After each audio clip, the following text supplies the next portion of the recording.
the topic, liver disease in pregnancy remains a challenge for healthcare providers from various specialties. It is well recognized that a multidisciplinary approach to this common problem results in better patient outcomes. As a tradition, Pakistan Society of Hepatology holds an academic session annually at their international meeting, which is very well appreciated from the audience from various specialties. This year's session is aimed at providing our audience with an overview of various common liver disease during pregnancy.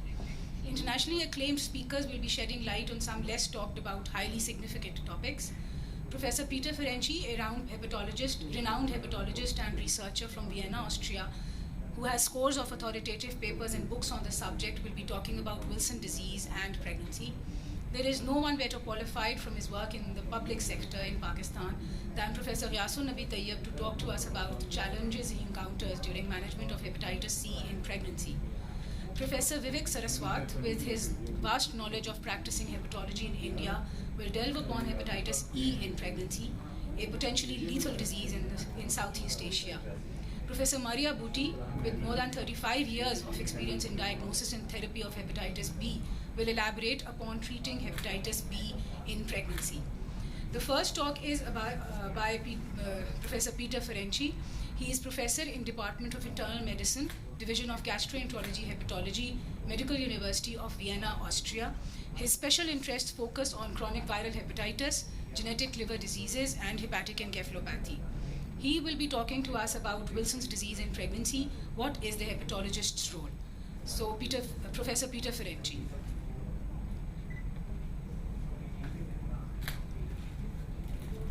Again, good afternoon.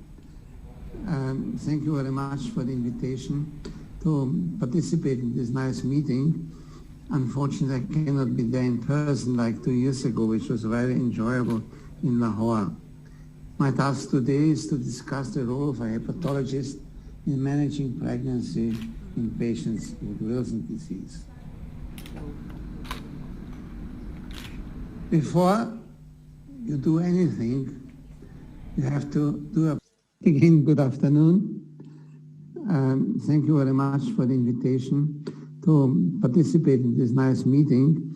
Unfortunately, I cannot be there in person like 2 years ago, which was very enjoyable in Lahore. My task today is to discuss the role of a hepatologist in managing pregnancy in patients with Wilson disease. Before you do anything, you have to do a preconception screening in a patient, in a woman obviously, with a well-known Wilson disease. First, you look for the severity of liver disease by doing the standard routine liver function tests, including albumin and coagulation. And if the patient is cirrhotic, you have to exclude portal hypertension, because at the delivery stage, this may cause problems. Once you say, well, the liver is okay, the patient can be pregnant, you have to do genetic counseling, especially if this marriage occurs within the family, or if the lady already has one child with Wilson disease. Then you have also to ask the husband to be present at the genetic counseling. So I think it's very important that everybody is informed about the risks and the problems associated with pregnancy. If the patient is not known or was just diagnosed recently, don't advise to be pregnant within the next year. Wait for stabilization of the disease. Start treatment first, because in the early phase, that's very important, you may risk spontaneous abortions. Now, the obvious question is chelation therapy during pregnancy. There is a discussion, long-term discussion among physicians, because the data are very small and nobody really knows exactly the answer. Now, a very important point is that the embryonal life, hepatic copper metabolism, is totally different from children and adults. In the only large paper on this subject, which was published 23 years ago, Italian researchers have shown that Wilson disease children who died for other diseases in whom hepatic copper content was measured had very high hepatic copper content comparable to those patients with Wilson's disease and much higher than in adults or children. The important point about this is that the molecular genetic mechanisms responsible for copper homeostasis and the ontogenetic switch from embryo to adult copper metabolism is heavily controlled and is more or less controlled by the milk ceruloplasmin as dietary source of copper. Copper and ceruloplasmin concentrations in the milk decrease during lactation. And it's very important to understand if you just feed children with car milk, which is very low in copper and ceruloplasmin, they may develop anemia and neutropenia at the age of 6 months. So this is an issue which has not been really properly addressed so far. The only data we have are data in animals. The embryonic copper metabolism in humans is little known. Copper is, but it is important, essential for normal development, and copper is toxic during pregnancy and has a high spontaneous abortion rate in undiagnosed patients with Wilson's disease. I'm going to show you the data later on. All we know is what we know from animal experiments. This is the postnatal hepatic copper metabolism in newborn rats. And what you see here, this is the day of birth. And you see here that copper content is very low and starts to increase about 2 weeks after delivery. The lower panel of this slide shows you the distribution in various compartments. That you see initial copper is in nuclei, and as later on in mitochondria, where it has a specific role. And this is maybe an important slide just to understand this switch. You see here ceruloplasmin, and you see ATP7B in rats, okay? Sampled at birth, at day 12 and day 60. And what you can see is that at day 12 and at birth, ceruloplasmin is low, and ATP7B is almost not active. And it takes about 3 months, as you see here, day 60, to have a normal concentration of ATP7B. So this is the switch from embryonal and fetal copper metabolism to adult copper metabolism. And you have to understand this, why you should not stop any treatment for Wilson's disease during pregnancy. So the earliest data, there are many data, very small series. There's 29 successful pregnancies in 8 patients on penicillamine, a classical paper by Schamberg and Sternlib, published in the New England Journal of Medicine. And in 2 of the 16 patients, the doctor stopped penicillamine because he was worried about pregnancy. And in these 2 patients, it comes to massive hepatic problems. And 1 patient even died of liver failure. So this is a no-no. Don't stop, no way. And this is possibly the largest. I'm skipping the other few case reports which are available in the literature. This is a huge study, retrospective study done in Germany, in Heidelberg and Vienna, 2 major centers of Wilson's disease in Central Europe. And we investigated 282 pregnancies in 136 patients with Wilson's disease. And basically what it shows you is the first maternal outcome was excellent. 93% had no problems, 6% had minor increases of ALT, and 1%, 3 out of 282, had neurologic abnormalities. And the pregnancy outcome, 72% of the babies were alive and healthy. And you see here the spontaneous abortion rate was very high, 26%.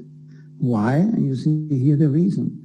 These were patients in whom the diagnosis of Wilson's disease was not made prior pregnancy. And they had repeated abortions in their history, and only after treating them appropriately they became pregnant. So I think it's a very important point if you have a woman with repeated spontaneous abortions to look for Wilson's disease. So 50% almost had a spontaneous abortion. Whereas in patients who received drug treatment, the abortion rate was much, much lower. You see the types of treatment used in these patients. Most of the patients were on depenicillamine, a few on triantine, on zinc, and you see about 100 patients had no diagnosis of Wilson's disease at the time of pregnancy. And you see here the outcome. You see here 118 patients were treated with depenicillamine. 83% gave a normal birth, live birth. 17% had abortions, and 4 patients had some form of birth defects. Triantine was much lower, but about the same rate as for depenicillamine. But you have to remember, triantine is a second-line treatment, so this was given to ladies who did not tolerate depenicillamine. On zinc, excellent outcome. There's even a larger series from Italy showing that on zinc, almost every patient, every baby was healthy, and there were 2 abortions. And please look at this part of the slide. These are patients with unknown Wilson's disease, 86, and 41% abortions. And the same was true if you stopped treatment. It was fortunately only in 5%, 36% abortions. So I think, again, this slide shows you it's important to maintain treatment in patients with Wilson's disease. And these were the birth defects in these children. There were very few. You see here, 2 had atrial septal defects, which is about the same frequency as in the normal population. 1 patient had atresia of the esophagus, which was treated by conservative methods. 1 had another genetic defect, a glucose 6-phosphate dehydrogenase deficiency. And then there was 1 patient with mental retardation and blindness, but this was the child of a lady with undiagnosed Wilson's disease. She was asymptomatic. And then you have 1 final patient which may give you some worries, spastic paralysis. 15 years for neurologic Wilson's disease. You see here, this was the only child with neurologic problems. What about the liver? You see here, most of the patients were treated with depenicillamine, and you see here, 6 out of this whatever patients had some worsening of the liver function test, nothing serious, and the same was true for all other groups of patients being treated or untreated. An important message here, hepatic worsening during pregnancy is a rare event, and you should not be worried about this. Just control the patient. So in summary, for chelation therapy, pregnancy in Wilson's disease patients on anti-copper therapy is safe. The spontaneous abortion rate in treated patients was lower than in therapy-naive patients or undiagnosed patients. Although the teratogenic potential of copper chelators is a problem, maybe a problem, the rate of birth defects in our large cohort was very low. Thus, treatment for Wilson's disease should be maintained during pregnancy, and patients should be monitored closely for hepatic and neurologic symptoms. Now, what happens after birth? Breastfeeding, very important for mother and child. There are almost no data. That's the problem. So it's just opinions rather than data. The largest study was in 10 mothers with Wilson's disease, compared with 32 healthy mothers. And they found that copper and zinc concentrations were almost normal in the breast milk from mothers with Wilson's disease. So no worries. No triantine or penicillamine was detected in the milk. These very small data, but the only ones available, suggest that mothers with Wilson's disease can give her breast milk to their babies, even if they are continuing treatment for Wilson's disease. I personally switched during the breastfeeding period to zinc to be on the safe side, but this is apparently not necessary according to this study. An important point is, what if the lady doesn't want to have children because she has already or had bad experience? Copper-containing intrauterine devices and estrogen-containing contraceptives are contraindicated. Spermicide and barrier contraceptives are highly recommended and safe, and progesterone-only preparation can safely be prescribed. And this brings me to the unresolved questions. The number one, how much chelator do we use? In general, independent of pregnancy, we use too much. So I'm a big favorite to reduce the dose as soon as possible. We test 24-hour copper excretion after a drug-free holiday, and if it's in a normal range, a dose reduction is safe even during pregnancy. The lower dose can be maintained after successful delivery. Now, problem itself, there's only one paper in a single patient in the literature who received an in vitro fertilization, and this requires a lot of hormonal pretreatment. Again, there are no data. Again, it's up to the doctor to decide what to do. I cannot give you any guidelines on this one. So the take-home message, that is pregnancy in women with Wilson's disease, with liver disease without portal hypertension is unproblematic, and no change in treatment is necessary. Thank you very much. Thank you, Professor Peter Ferenczi. We will be taking question and answers at the end of this session. Our next speaker is Professor Ghayasun Nabi Tayyab. Professor Ghayasun Nabi Tayyab will be talking about hepatitis C in pregnancy, challenges and management. Professor Ghayasun Nabi Tayyab is known for his skills in clinical gastroenterology and hepatology and interventional endoscopy. He has been one of the pioneers in endoscopic ultrasound and endoscopic management of the biliary and pancreatic diseases. He is a leading expert in the management of complications of post-liver transplant patients. He provides his services in accident and emergency, inpatient and outpatient departments. He has most latest endoscopic equipment along with capsule endoscopy, endoscopic ultrasound, GI HRIM manometry and H. pylori urea breath system for diagnostic and therapeutic uses. To chair this session today, we have physically present Professor Arif Amir Nawaz. Dr. Lubna Kamani has logged in, and so has Dr. Shahzad Riaz. We welcome you as chairpersons of this session, and we will request you to answer the questions that are posted in the chat, and I will be passing them on to you. Professor Riaz. Thank you, Dr. Bushra. Thanks for the kind introduction, and it's good to see Dr. Arif Amir Nawaz back in Lahore, and I'm thankful to Pakistan Society of Hepatology for providing me the opportunity to talk to you on a very important topic like HCV and pregnancy. We all understand that we are passing through a very difficult time. The conferences are not just meant to share the knowledge, but they are also meant to share the ideas and sit together with each other, have a chat with each other. And unfortunately, because COVID-19, we know that it's not possible, but otherwise, nevertheless, PSH is providing us the opportunity to share the knowledge, to share the ideas on the important topics like HCV and pregnancy, which are by and large still a challenge to us. I don't have any disclosure relevant to this presentation.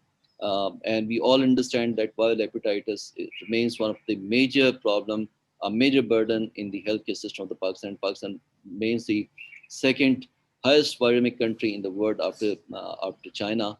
And after the successful eradication or successful control of hepatitis C in the brotherly country Egypt, Pakistan is one of those countries where, in terms of percentage, we stand at the highest. And it's not just the presence of hepatitis C; it is the leading cause of death now, and it's the leading challenge in the form of hepatocellular carcinoma. Numbers are going up and up with every passing month, with every passing year, and the commonest cause of liver transplantation as well in our society.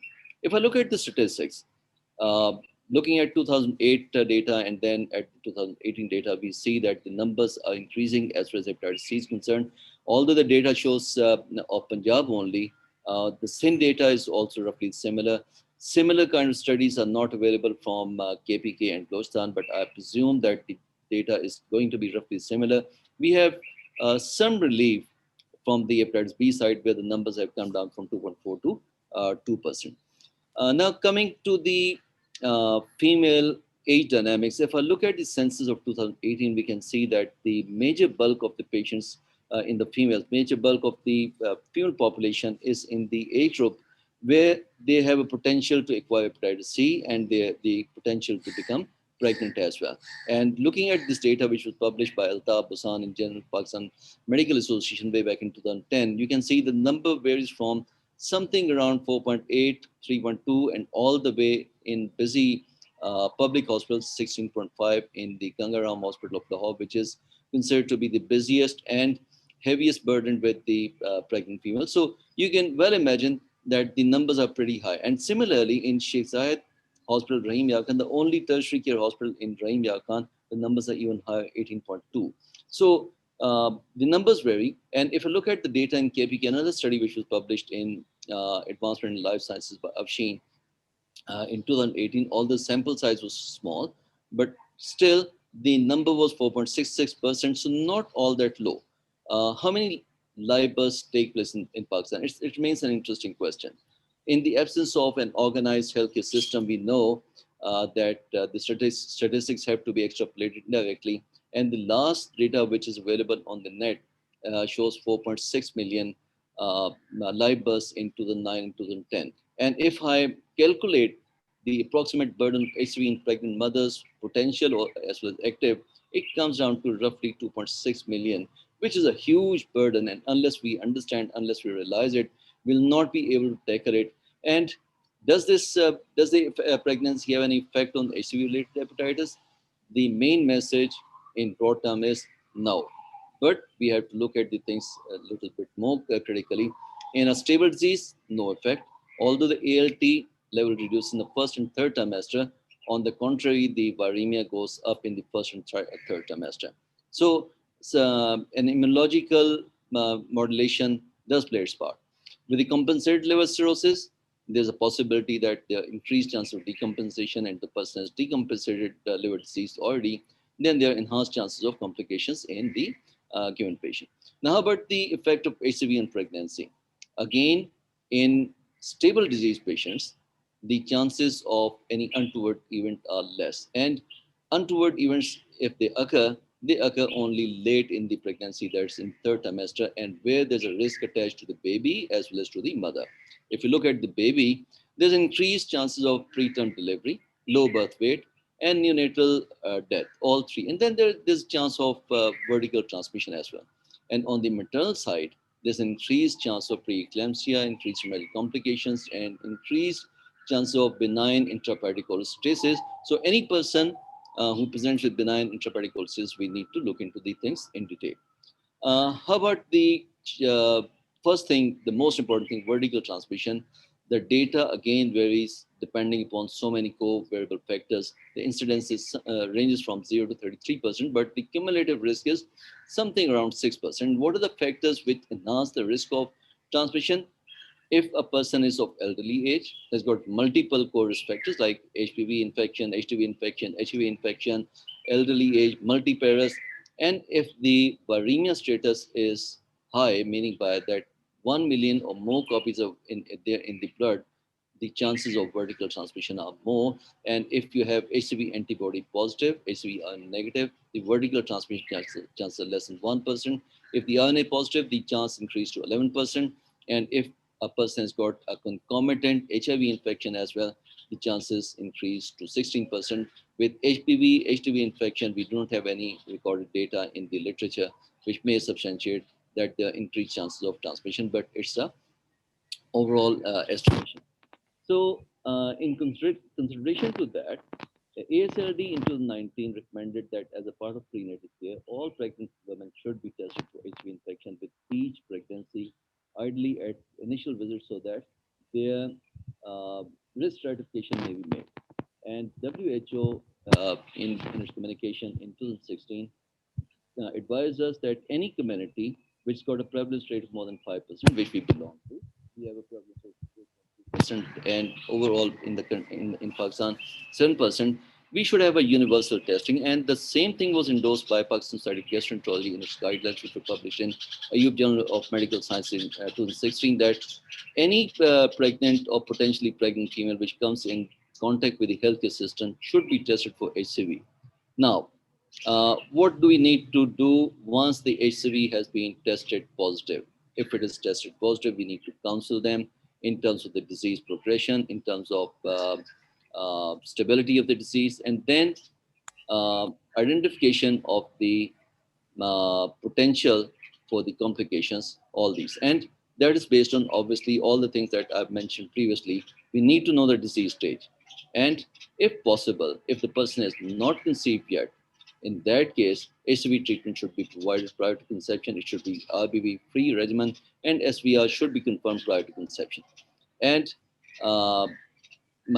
in if we talk in terms of viremia status, we need to categorize the people into three categories: absent low viral load, intermediate viral load, where the copies are up to 10,000 copies per mil, high viral load when the copies are more than 1 million copies per mil. And then we need to stage the disease based on EPRI, FIB4, transvagal elastography, shear wave elastography, and ultrasound.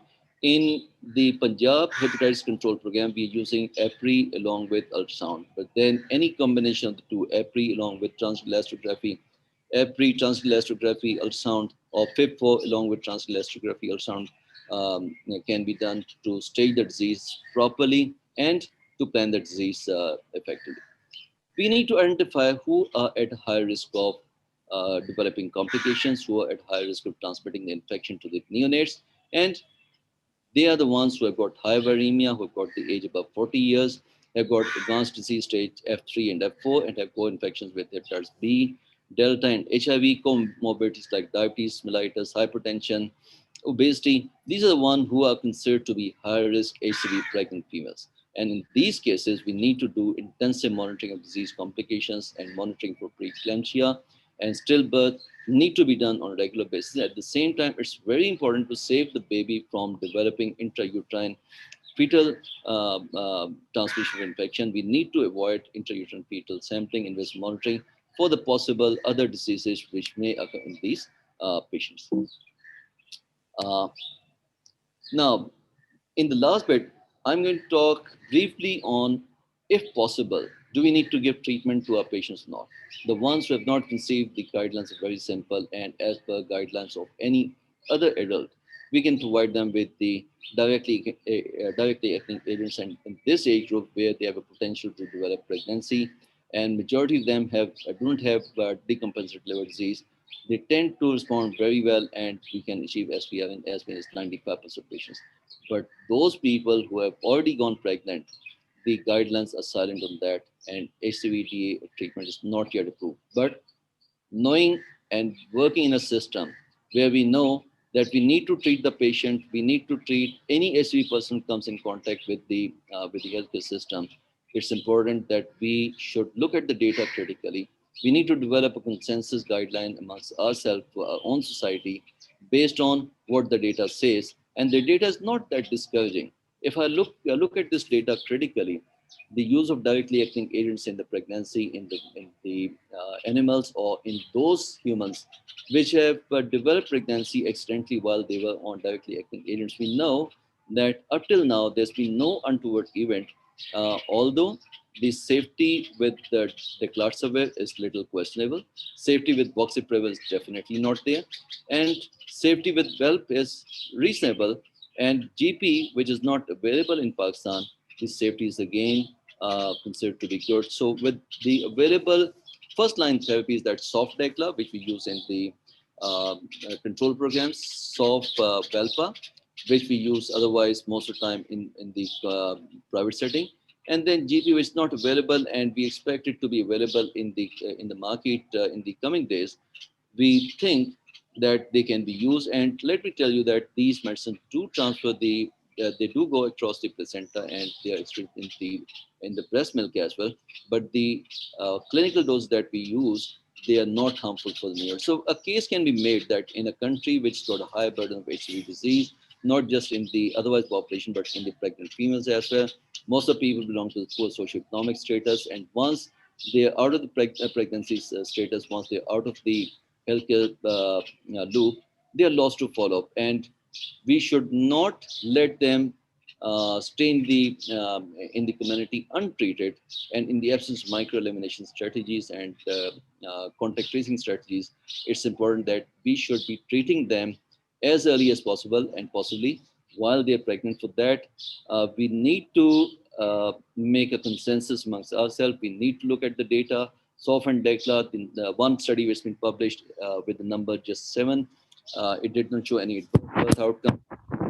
Teratogenic dose is much higher. Same is the case with SOF and BELPA. So based on this, potential safe treatment is those SOF and BELPA. SOF DECLA is not too far away, which is much cheaper. So possibly the answer is yes, we can treat the pregnant HCV mothers with available directly acting agents, but we need to develop a consensus amongst ourselves. We need to sit down together. We still have many miles to go. We need to make studies. And with this, I thank you for your patient listening. I hope that audience must have benefited from the facts that I've presented. Thank you very much. Our next speaker is Professor Vivek Saraswat. Professor Vivek Saraswat will be talking about preventing mortality in hepatitis E in pregnancy, the way forward. Professor Vivek Saraswat is the head of Department of Gastroenterology in Lucknow since 2012 and has completed 28 years in his institution. He has done work in the field of gastroenterology, surgery, medical education, acute and chronic liver failure, hepatitis B and C, endoscopic therapy of HCC, medical education, research and development. He has more than 237 publications and more than 4,000 citations. Professor Vivek.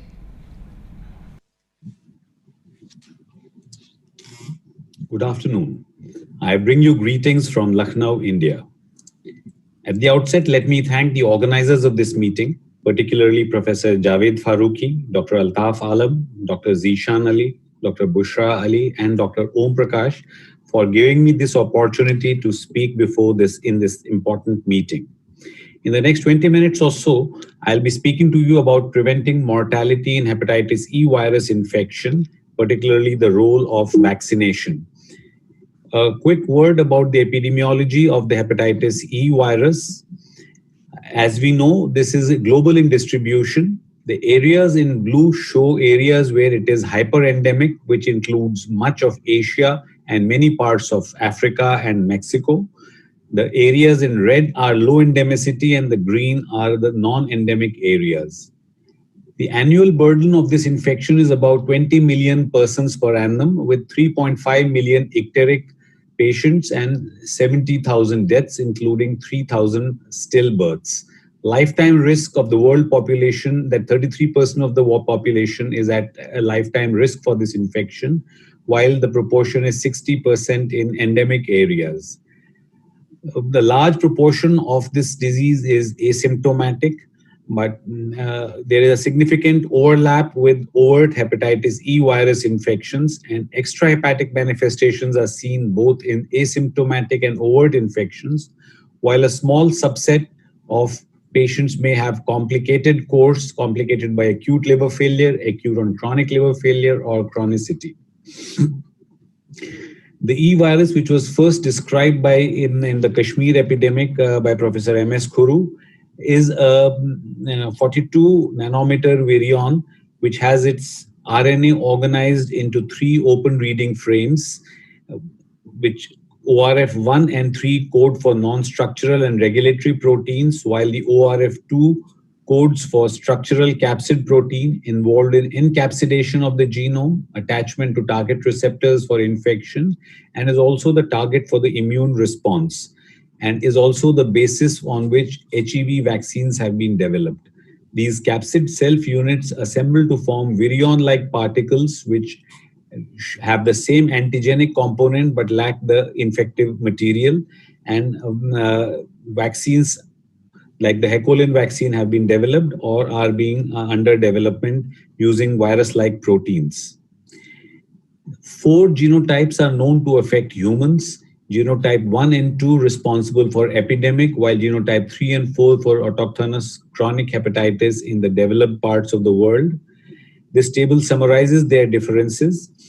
Genotype 3 and 4, apart from humans, also infect animals like swine and a variety of wild animals. Chronicity is only seen in genotype 3 and 4 in chronically immunosuppressed individuals, and all 4 genotypes are protected by vaccination. Now, as we know, hepatitis E virus has a special effect on in pregnant women and can be very severe. Pregnancy, anyway, is an situation in which ALF is very serious, and people have to realize that acute liver failure is a female preponderant illness in most parts of the world, as shown in this table. A study from Germany and 2 from India show that during pregnancy, if acute liver failure develops, the 1/3 to 2/3 of the patients may succumb to their illness. And in India, 60 to 96% of acute liver failure in pregnancy is due to the hepatitis E virus. Attack rates of E virus during epidemics are shown here, and they are particularly high in pregnant women. These attack rates can range from 10 to 22% in pregnant women, while being only 1 to 2% in non-pregnant women and in men. And mortality ranging to the tune of 10 to 75% is mainly in pregnant women. Sporadic hepatitis is also most often due to hepatitis E virus, as shown in these 2 Indian studies. And their attack rates, the pregnant women have a disproportionately higher acute hepatitis due to E virus infection. They have a predilection for the E virus, which is also shown in these studies from different parts of the world, mainly the Indian subcontinent and the study from Pakistan. As a cause of acute hepatitis and acute liver failure, outcome of maternal outcomes and relationships to the different trimesters of pregnancy are summarized. Almost 1/3 to half of acute hepatitis in pregnant women is due to E virus, as is 75 to 80% of acute liver failure. Mainly, the second and third trimester is when there is a special predilection for infection and fetal outcome. And mortality may be seen in half to 85% of pregnant and non-pregnant women once acute liver failure develops. Why exactly is there this predisposition for liver failure? Related to maternal factors of nutrition, but mainly pregnancy-related changes in the immune system and hormonal changes are responsible, as are recently identified changes in viral factors. Now, looking at the pregnant mother, we all realize that pregnancy is a state of immune tolerance that develops naturally to allow the pregnancy to progress to term. And this immune tolerance is due to adaptive downregulation of a Th2 bias developing and the cell-mediated immune response being suppressed while the humoral immune response is preserved. The liver injury due to HEV is immune-mediated, and severe liver injury in pregnancy is related to impaired macrophage functioning and TLR signaling, which impairs the innate immune responses, and increased injury by cytotoxic CD8 lymphocytes, as well as by the NF-kappa B system, where an absence of P65 protein is noted. A huge hormonal changes happen during pregnancy. Progesterone is protective in pregnancy by suppressing the humoral as well as the cytosol-mediated immune responses, and it acts by through the progesterone-induced binding factor, which binds to progesterone receptors. Mutations in progesterone receptors have been reported in ALF, the progens mutation, and this may predispose to the development of severe liver injury. Viral factors have also been identified, including high viral load during pregnancy and in ALF mothers having higher viral loads in acute hepatitis. Also, mutations in the open reading frame 1 in genotype 1 virus, particularly the L1110F and the V1120I mutations have been identified that may play a role in the severe injury seen in pregnant women, as do other factors like nutritional factors. Now, what is the status of HEV vaccines today? 3 vaccines have entered clinical trials: the P495 genotype 1 GSK vaccine, the P239 genotype 1 vaccine also, and the P179 genotype 4 vaccine. This has gone through but has unfortunately stopped after phase 2 trials in Nepal, while the P239 vaccine has been licensed and is in phase 4 studies in China, but for reasons that I will discuss, has not been marketed outside China, while this third vaccine in China is being just entering phase 2 studies. These numbers 495239179 refer to the number of nucleotides in the capsid genome, all of which encompass the E2S segment, which harbors the major neutralizing epitope. The P495, despite 95.5% efficacy, has not been developed further by the innovator. The P239 vaccine has shown 100% efficacy at 1 year and is licensed in China. This is the famous NEJM study from Nepal using the GSK vaccine P495. Limitation here was that it was in Nepalese army soldiers and over 99% were young, fit men. The P239 vaccine is one of the largest human vaccine trials with over 112,000 participants. 3 doses of 30 micrograms were used and 100% efficacy was seen at 12 months in the age group 16 to 65 years, including a significant number of women. However, these vaccines, despite their excellent performance in the field, have got limitations, which has not allowed them to be introduced in widespread use all over the world. The gaps in knowledge and the unanswered questions are summarized in this slide. The strategic advisory group of experts from WHO found that there were no safety data in children and in the elderly, particularly in the target women, that is pregnant ladies, and those with liver disease and immunosuppressed populations, as well as travelers to endemic areas. In combination with other vaccines, whether immunogenicity is preserved is not known. And similarly, whether post-exposure situations, whether these vaccines will be effective, are questions that need to be answered. What is the duration of protective immunity? What is the protective antibody titer? Need for boosters? Cross protection against other genotypes? And finally, whether schedules of less than 3 doses or at shorter intervals will be equally efficacious are questions that await answers. What would be the best vaccination strategy if a vaccine were to answer all these queries is still got to be worked out. Whether universal childhood immunization in endemic areas or selective vaccination in women of childbearing age, travelers, healthcare workers, these strategies need to be addressed. Some of these questions have been answered, and filling in the gaps is one of this large study from China of over 14,000 in which patients who received the HEV vaccine, over 400 in each group, the control group being hepatitis B vaccination, had surface antigen positivity, and the efficacy of the hepcolin vaccine was equally found with response rates in the same range in HBsAg positive individuals. So this vaccine is effective in patients infected with chronic hepatitis B, but importantly, this population did not include the cirrhotic HBV population. Similarly, a large trial is now underway in Bangladesh, a phase 4 trial in 40,000 women in the age group of 16 to 39, comparing hecolin with hepatitis B vaccine to assess safety and efficacy in women of childbearing age, and results of this trial are eagerly awaited. Antibody persistence has been a concern, and this study of 6.5-year follow-up of a cohort of vaccinated patients from China in the initial licensing study found that a quarter of the patients had undetectable antibody at 6.5 years, even in 20% of the vaccinated cohort, which is in tune with the report of the Kashmir follow-up epidemic reported by Professor Kuru, in which at 14 years only half and at 30 years less than 5% had detectable antibodies after having had clinical icteric illness during that epidemic. Cross protection against genotype 1 and 4 in various human, animal, and cell models is established, and some data also exists for protection in genotype 2 and 3.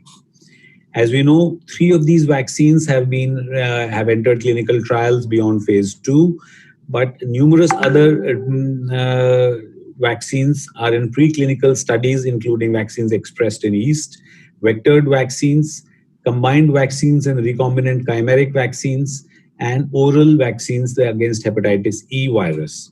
So, ladies and gentlemen, in conclusion, I would like to say that hepatitis E is a major problem for over 2/3 of the global population.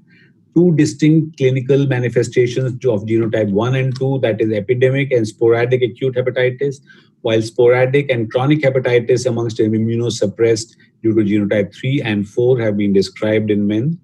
Epidemic outbreaks still remain a problem in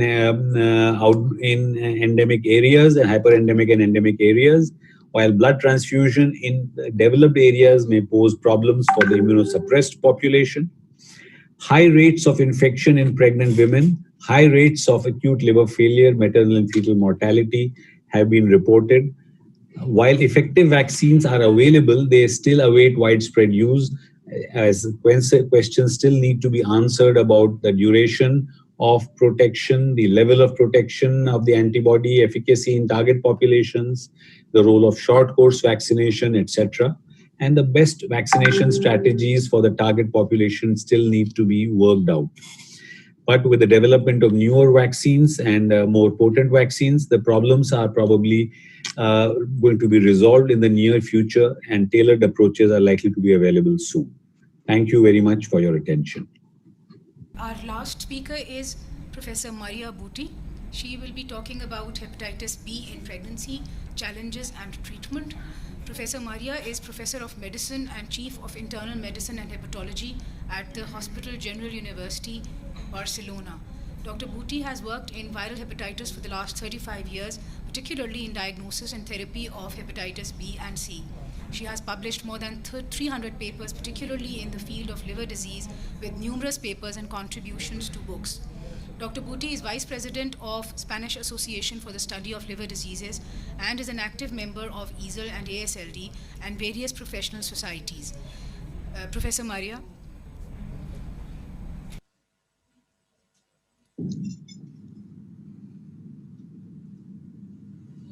Many thanks for the invitation.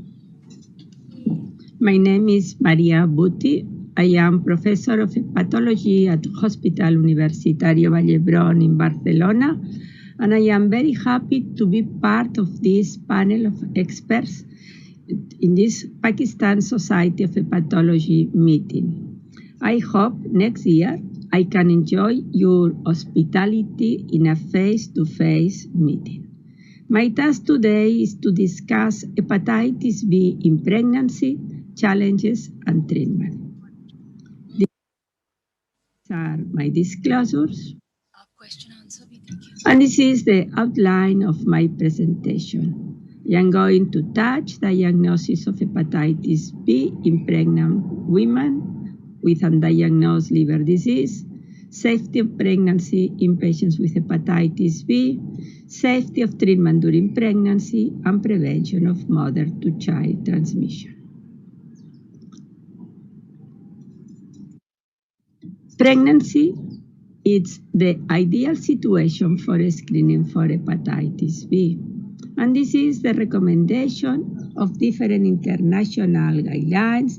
The Centers for Disease Control and Prevention recommend all pregnant women come in for prenatal care, include during the blood test the checks for hepatitis B virus infection. And the reason to do this is the prevention of mother-to-child transmission. All HBs antigen positive mothers need to be assessed for chronic hepatitis B infection. There are several key parameters for defining the phase of chronic hepatitis B infection. Regarding the virus, hepatitis B virus, it's important to test for HBe antigen, HBV DNA levels, and if it's possible, HBs antigen levels to assess the presence or absence of liver disease, ALT levels, and non-invasive markers of fibrosis are important. In general, liver biopsy and fibroscan is not recommended during pregnancy. With these 4 parameters, HBe antigen, HBV DNA levels, ALT levels, we can categorize patients in different phases of chronic infection. The immune tolerant phase, immune reactive phase for E antigen positive patients, and the inactive phase or chronic hepatitis B E antigen negative for those HBe antigen negative. The majority of pregnant women, because are young, are in the immune tolerant phase. That means they have high levels of HBs antigen. They are HBe antigen positive. HBV DNA is very high and ALT are normal. And usually these immune tolerant women have no liver disease or minimal liver disease. Let's now go to an important question, that is, what is the natural history of HBV infection during pregnancy, and if these women with chronic hepatitis B need more frequent monitoring. There are limited data on HBV disease during the course of pregnancy. It is very well known that maternal immune system and hormonal levels are modified during the peripartum period.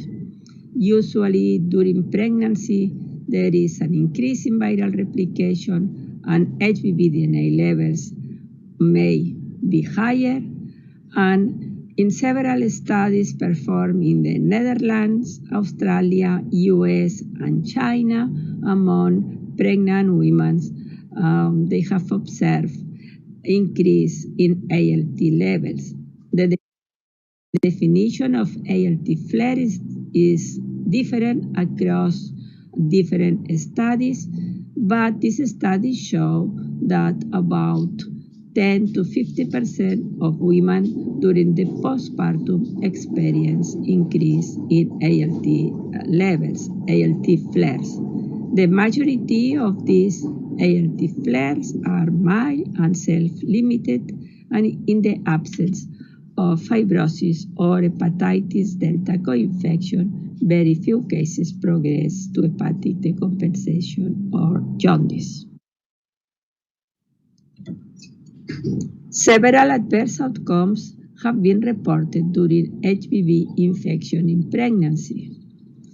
In a meta-analysis of different studies carried out worldwide, it has been observed an increased risk of gestational diabetes among HBs antigen positive women compared with those HBs antigen negative.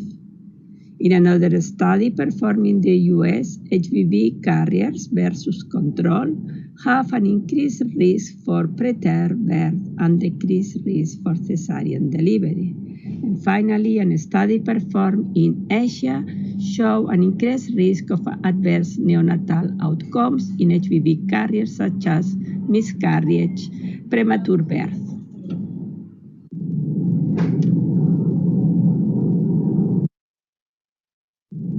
Another important question is what are the risks of perinatal HBV transmission among these HBs antigen positive women?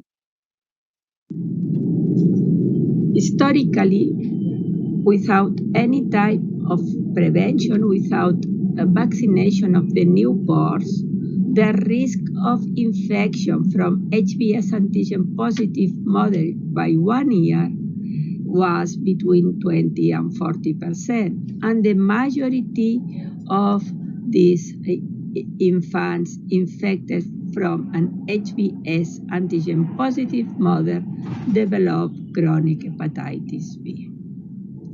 This risk is even higher in mothers HBs antigen positive and HBe antigen positive. The risk of infection is between 70 and 90%, and these infants also develop chronic hepatitis B, particularly during the first year of infection. the results clearly shows that prevention is needed.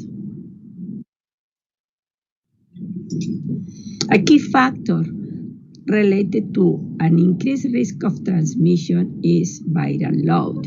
This is a study performed in Australia showing that high viral loads higher than 10 to the 7 are associated or are predictive of maternally transmitted HBV infection. The routes of mother-to-child transmission are different, particularly this infection occurs during delivery, but it can also happen vertical transmission in utero. Here in the slide you have the different potential routes of transmission, but I think the most important is just during the delivery, the exposition to trauma during labor or microtransfusion of maternal fetal blood are those key factors associated with hepatitis B virus transmission. Which mothers need to be started on prophylaxis, and what are your key management considerations when initiating prophylaxis? All international guidelines recommended antiviral prophylaxis in pregnant women with high levels of HBV DNA, more than 200,000 international units, or HBs antigen levels higher than 4 logs. The recommended drug is tenofovir due to its excellent safety profile for the newborn. And the recommendation is start prophylaxis at week 24 and 28 of pregnancy and continue for up to 12 weeks after delivery. This is the EASL guidelines recommendation, very similar to the American guidelines recommendation or the APASL guidelines recommendation. Why TDF? Because there are two very important studies published both in the New England Journal of Medicine, one performed in China and other in Thailand. These studies are randomized studies. Pregnant women were randomized to receive TDF or control or placebo, and infants' HBV infection was assessed 6 months post-delivery, and both studies showed no transmission of HBV infection in those infants born from pregnant women receiving prophylaxis with TDF, while those in the control group, there is a risk of HBV infection between 2 and 6% even after vaccination of the newborn against hepatitis B. Finally, I will like to touch another important point for mothers, that is breastfeeding. HBV is not transmitted throughout breastfeeding, and nursing is recommended by WHO and international guidelines. However, the safety of nucleoside analogs during lactation is uncertain. It has been shown that small concentrations of tenofovir are present in the breast milk, but its oral bioavailability is limited, and thus infants are exposed to only small concentrations. For this reason, some guidelines recommend cessation of prophylaxis at the time of delivery to allow completely safe lactation. However, the experience published in HIV mothers shows that overall lactation is safe in women taking or receiving tenofovir. The last point I would like to discuss is how should the baby be managed after delivery. Very important. Don't forget to administer preventive measures within 12 hours of delivery.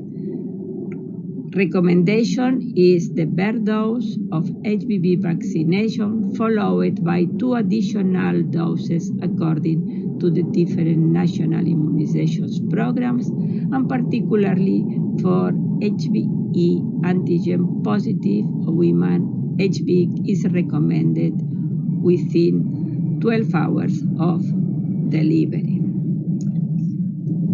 In some low-income or rural settings, there are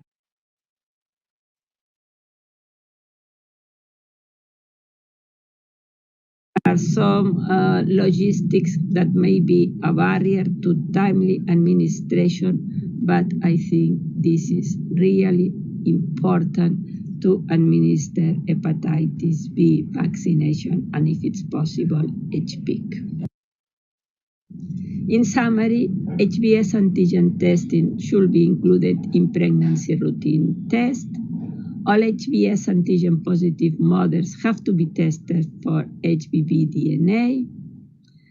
The international guidelines recommend initiation of nucleotide analogs during the third trimester of pregnancy. The recommended drug is TDF, and reassess eligibility for treatment after delivery.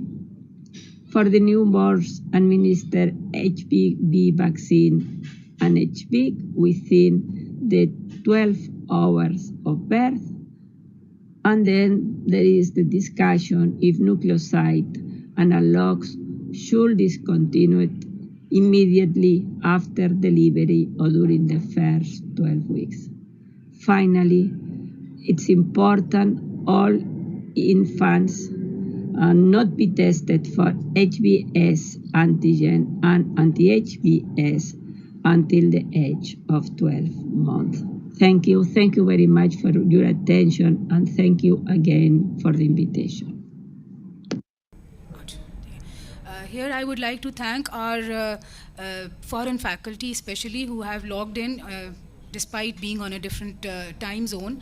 This includes Professor Rafael Esteban, Professor Maria Buti, Professor Peter Ferenci, Professor Vivek Saraswat, and Professor Anware Khan as well. I would like to start with the question-answer session. The first question will require a few comments from our chairpersons as well as Professor Ghyas, because it is related to the health condition in Pakistan. The questioner says that if there are so many emergencies related to hepatitis B, C, A, and E, why are we so quiet about it? It looks like a national emergency, and since decades it has been there, more of a problem than COVID-19 is. So why are we not taking aggressive measures in terms of awareness and management? I'll start with Professor Ghyas, please. Thank you, Dr. Professor Bushra. Ghyas, your comments, please. Can you hear me? Yes. Well, it's a very important question. I understand, and I've already answered to some extent in the chat. The health authorities are not sitting quiet on this. They are trying to improve. We are economically strained country. We have resources which are scanty, and in view of so many epidemics which have happened in the recent past and the poor economic condition, obviously it is telling its toll. The legislatures there, as a government, they are supposed to provide us with this with a clean water and clean environment. At the same time, the hepatitis bill has been passed, and all the vendors and hotels, they are expected to test their employees periodically, so that the continuous a kind of chain of infection, meaning by food related infection and similarly bloodborne infections, they should be checked from transmission to an infected person to healthy. But unfortunately, that break is still continuing, and this just speaks of the poor strength of the healthcare system in Pakistan. At the same time, the administration of political governments in various provinces. Thank you, Professor Vyas. Professor Saraswat, can you tell us what sort of health conditions prevail in your part of the world as regards prevention of spread of hepatitis A, B, C, and E? Well, difficult question to answer, Dr. Bushra, in the sense that prevention of A and E is linked to a good water hygiene, providing potable water, drinking water, while steps are being taken in this direction, and they are progressively over the decades, there have been improvements. The massive epidemics that had been seen in the 50s, 60s, as late as 1989, 88, when we had a massive epidemic in Kanpur. All these are gradually becoming less and less frequent. But yes, there is a long way to go before epidemic spread of hepatitis A and E is impacted significantly. An interesting development is with the epidemiology of hepatitis A virus. A lot of data, particularly from the north and particularly about a decade old, says that by the age of 5 years, 90%, and by the age of 15 years, 98% of children had detectable antibodies against HIV, which, while good in the sense that the child had anicteric subclinical illness, never came to know about it, is a very poor testimony to the poor water hygiene.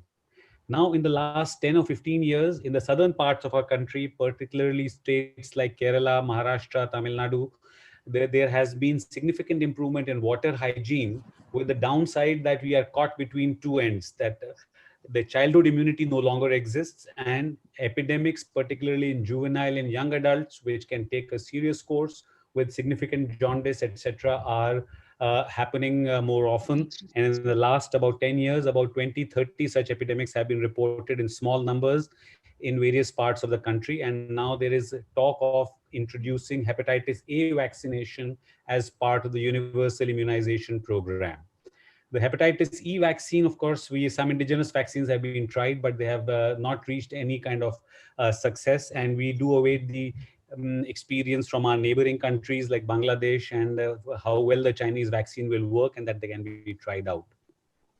B vaccination, universal vaccination, has been part of the national program for a long time, and very good levels of coverage have been achieved in most parts of the country. So, and again, the prevalence of hepatitis B, we are down to about 2% of the population from earlier figures of 4 and 5% of the vast population of our country. So in that direction, there is some movement. But overall, I tend to agree with Professor Gayas that much more needs to be done than has been done. But although slow, there is progress, and things are changing. Thank you, Professor Saraswat. Here's a question for Professor Peter Ferenczi. Professor Ferenczi, zinc appears to be effective, safe, and cheap. Is there any role of swapping over to zinc during pregnancy in stable patients with Wilson disease? Professor Ferenczi?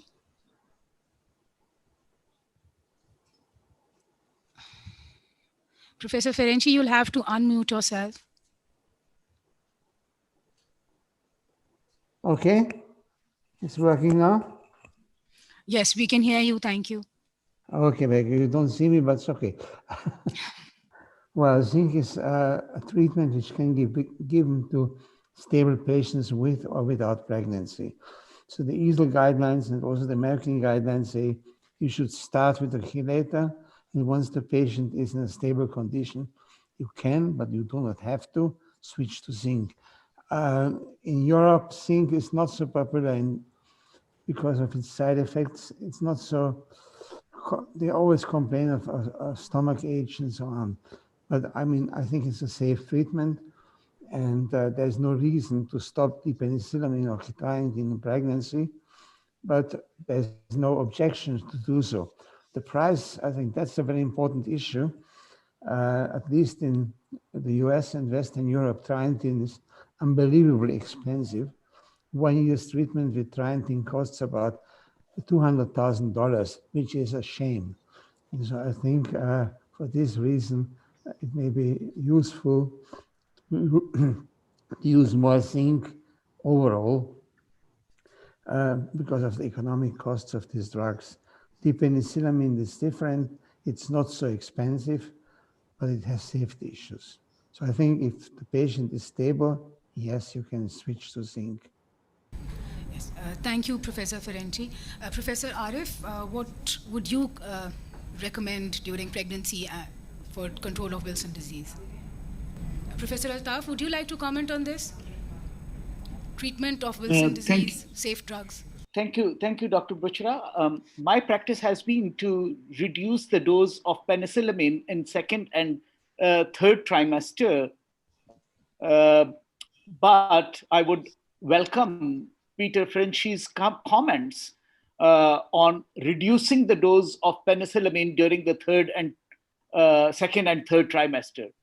Professor Ferenczi, please. Yes, you hear me? Okay, so basically, I think, as I said in my presentation, we use too much chelators anyway in any patient. So I think we should rethink our treatment schedule for chelators altogether, not just in pregnancy. I think what I've shown you is what's important message is, and that's why I dealt on the embryonal and fetal copper metabolism, that the fetus is very sensitive to copper toxicity. And therefore, it's important to maintain low copper state in the mother during pregnancy. That's the only important issue. How you achieve this is really not so important, I think. As we just discussed a moment ago, zinc in a stable patient is perfectly okay. Thank you, Peter Ferenczi. What are your comments? I really like the idea. Once you start penicillamine, you should never stop, but you can reduce the dose if the 24-hour urine copper on 3-day without penicillamine is less than 50 or within normal limits, to say. Do you do that? Do you ever stop penicillamine in any patient of Wilson's disease? One. And two, do you use this off-treatment urine copper levels to reduce the dose in your practice? Thank you.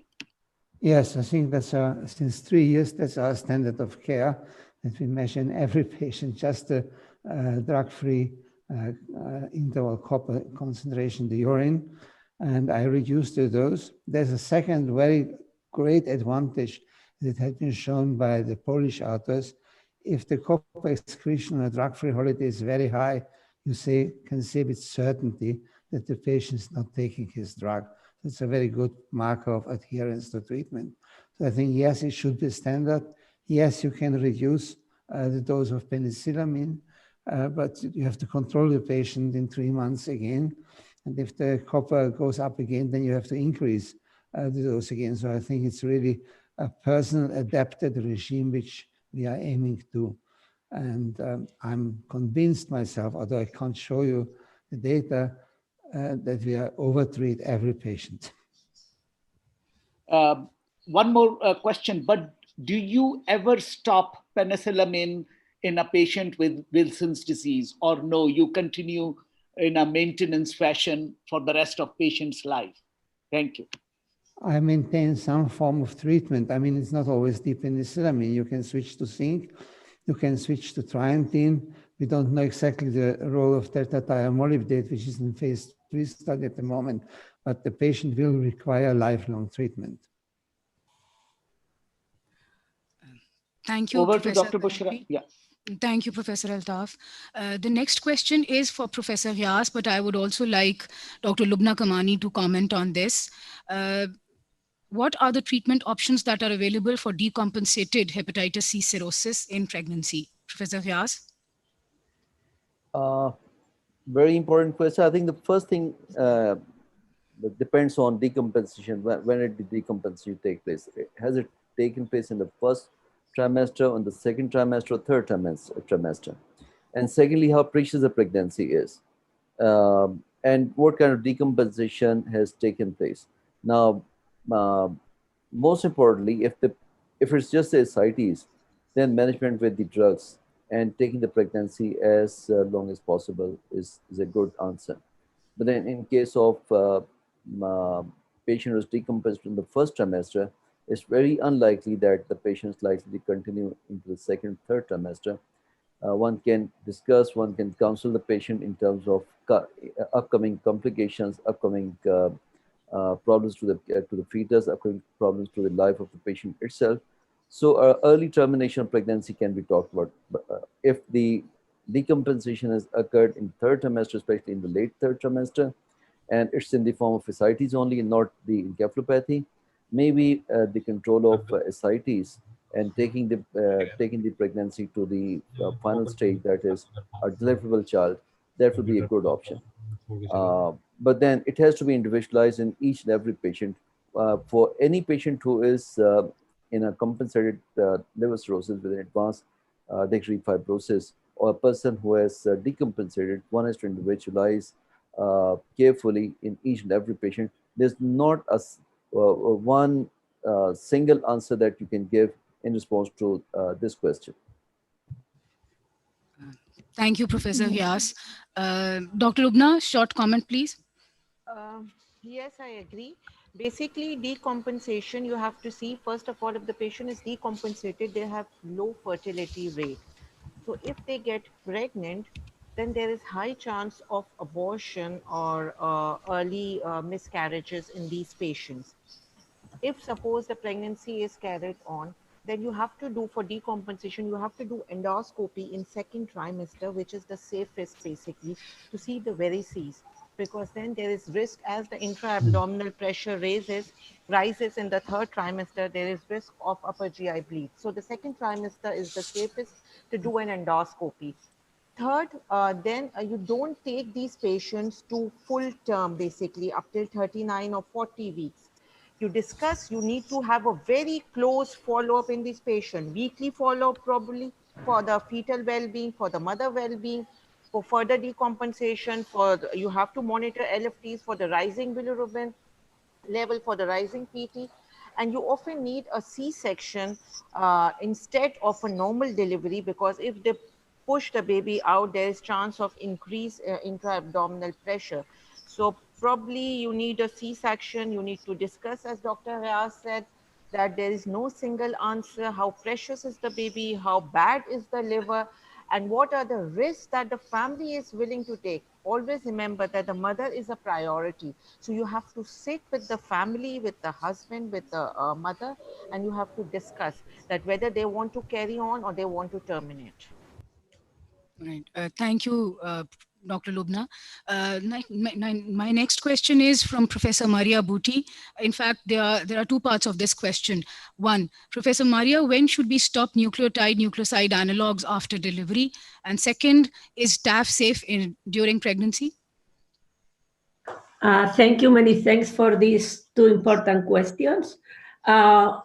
The recommendation of stop nucleoside analogs after delivery, it's still unclear. It could be just at the time of delivery or after 12 weeks of delivery. So both situations are safe. If the mother prefer breastfeeding, then probably it's better at the time at delivery.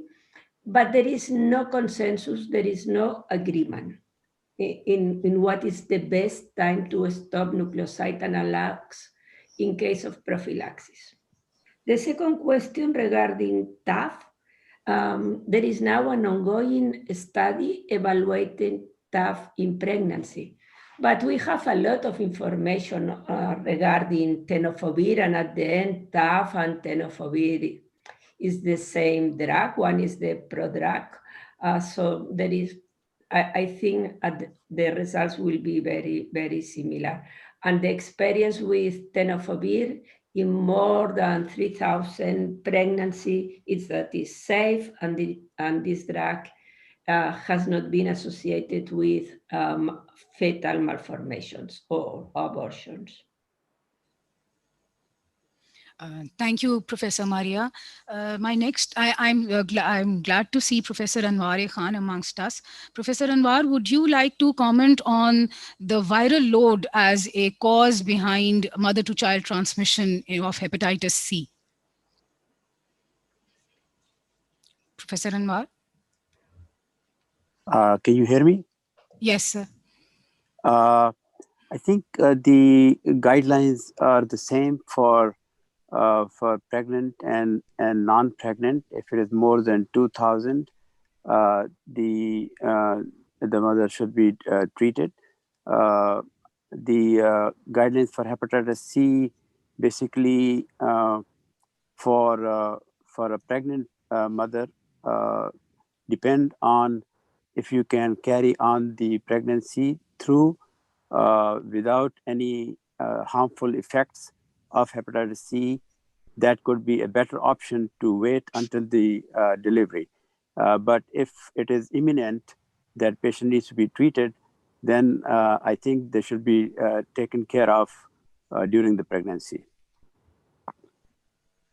Can I make a comment regarding please hepatitis? do. Yeah, regarding hepatitis B. One thing is the indication of treatment that I completely agree that is more than 2,000. And the other one is the indication of prophylaxis. That means only the administration of the drug during the time of pregnancy. And for administration of prophylaxis, the cutoff is much higher. It's 200,000 international units. So it depends on if the women have liver disease or not. We indicate treatment or prophylaxis, depending on the viral load. Thank you, Professor Maria. I'm now going to come to the hottest question of this session. I'll first post it to Professor Saraswat, and then I would like to take comments from our senior worthy colleagues who are amongst our panelists and chairpersons. What is the role of a therapeutic abortion in a woman suffering from hepatitis E? Would you advise an early delivery, and at what stage? Which is the right time to go in? Professor Saraswat? Thank you, Dr. Ali. The data on this question is very sparse. The consensus of opinion is that there is no evidence or no basis to support the presumption that termination of pregnancy in a lady with acute HEV hepatitis is going to help the outcome for either the mother or the baby. Let's be clear. Are we talking of HEV with fulminant hepatic failure? Well, in fulminant hepatic failure, the outcomes are uniformly dismal for baby and mother. The mother has disseminated intravascular coagulation, severe coagulopathy, often encephalopathy and cerebral edema, not a situation in which any elective intervention will help the mother or will do anything other than worsen the condition of the mother. Now, whether the mother has only acute hepatitis, not yet fulminant failure, that is a relatively rare situation, because with jaundice, generally 3 to 4 weeks of jaundice is the interval between the onset of infection and the development of encephalopathy. And if there is enough time during that period, well, data to support it will have to be generated that it changes the outcome in favor of the mother.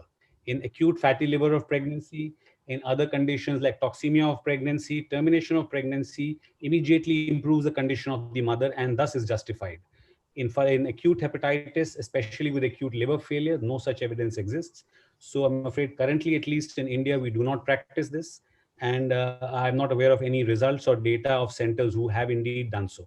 That is my view. Thank you, Professor Saraswat. Dr. Shehzad, from your experience as a transplant hepatologist, what is your experience in women suffering from hepatitis E during especially the third trimester of pregnancy and being very sick, fulminant hepatic failure, or going towards FHF? Yeah, thank you for inviting me as a panelist. I think my experience in the West, when I've been working here, to be honest, there hasn't been much hepatitis E here. And since I've been in Pakistan, I have seen quite a few of hepatitis E patients. But as Professor Vivek was mentioning, the the outcome is not proven to be better if we have an abortion. So in our practice, we do not offer these sort of treatments. I mean, these patients are, to be honest, very, very sick anyway, and they are not fit for any sort of surgical intervention whatsoever, especially if that intervention has very sparse evidence, if any whatsoever, to prove it. So in our practice, we do not offer it like Dr. Vivek. Thank you, Dr. Shehzad. Professor Ferenczi, would you like to comment on this? I thought you would like to say something about this. Professor Ferenczi?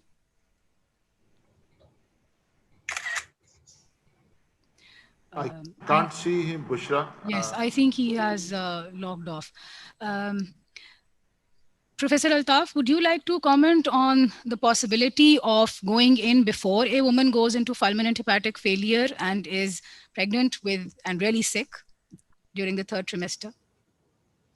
No, I think on a personal note, I would not. And I have held this opinion for the last 30 years because you are assuming something which has not happened yet, which we should not practice in medicine. The patients who are in fulminant hepatic failure, in all probability, the fetus is dead and the mother is in a very critical state. So let the nature take its course, consider liver transplant, shift to a transplant unit, and let transplant be done in fulminant hepatic failure rather than messing around with termination of pregnancy. C-section in this situation is going to be a disaster, in my opinion. Thank you very much. Thank you, Professor Altaf. I'll post this question to Professor Ghyas, and then we'll get concluding remarks from Professor Arif Amir Nawaz. Professor Ghyas? Early intervention. I shall agree with Professor Altaf's comments that we should not presume something which has not happened yet. And in a situation like this, when the patient is already so sick, and baby is unlikely to survive in any case with all the morbidity that the mother has been suffering from. It has to be a multidisciplinary and well thought and well counseled decision, even if it has to be taken to the point of termination of pregnancy. And there are lots of ethical and legal implications. It should not be taken lightly. And from the medical standpoint, I shall refrain from doing any such thing. Thank you, Professor Ghyas. A quick comment from Professor Arif, and then I'll ask him to give concluding remarks, please. Again, this is all anecdotal. Again, as everybody said, there's not enough data. I just happen to work in a hospital, which is one of the major reasons of increase in population in Pakistan.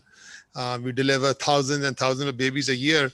And my general practice has been these are desperate situations. I think the key here is communication with your gynecologist, with the family, keeping everybody on board, because whatever decision you take can backfire. So in our practice in general, and we're collecting a database for this, and I personally like to deliver these people because I have had anecdotally people come to me, the gynecologists who have performed cesarean section on these people in liver failure, and the mothers have done well. They literally feel the bleeding is stopping as they are pulling out the babies. That's our own anecdotal thing.